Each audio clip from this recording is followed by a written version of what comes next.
Friends and families of late astute Lawyer Akoto Ampaw are reliving memories of his life, as some describe him as a man of principle and diligence who lived for the good of others. In less than 24 hours to his burial, friends and families of the late Akoto Ampaw gathered to relive his fond memories. The remembrance service, which took place at the National Theatre last night, saw tributes from many who described the astute lawyer as a man of principle who lived his life for the good of others. My colleague James Aveji was at the event and has filed this report.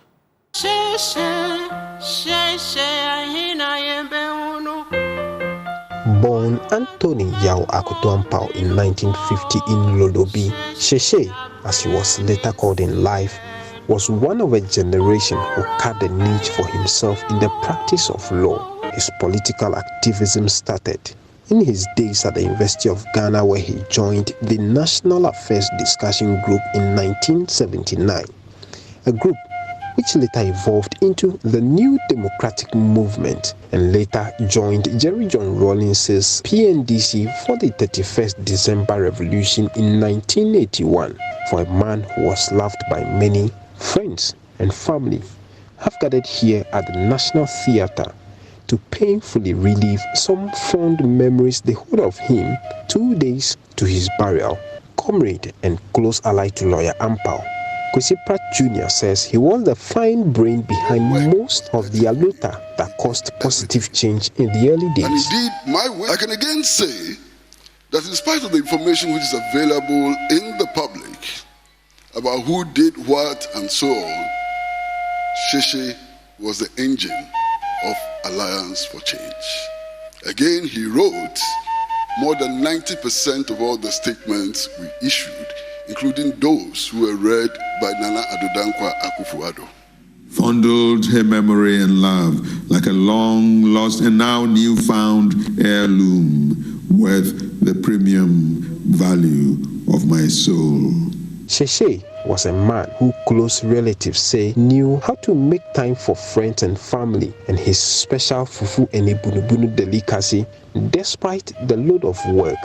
Princess Fatia Nkrumah described him as an uncle whose love for them shone brightest in their darkest moments. In the whirlwind of his workaholic life, Uncle Shay still found time to be present for each and every one of us. Lawyer Akoto Ampaw was also a member of the legal team who stood in Akufo-Addo's corner in the 2012 and 2020 election petitions. And I'm putting it to you further that you are not, the petitioner is not entitled to any of the reliefs. Partner and head of chambers at the Akufo-Addo & Co., where Akoto Ampaw practiced for many years, Alex Queno recounts his contribution to the success of the chamber. He actually gave his work to some of us who were about 10 years in age junior, but who happened to be seniors, to vet his work. But soon he was the person to go to, the junior lawyers in particular, to take their work to him to vet, because he will research it. He will not accept anything that you just put on paper. In fact, the juniors in the office, they were always wondering when you'll be a rich man.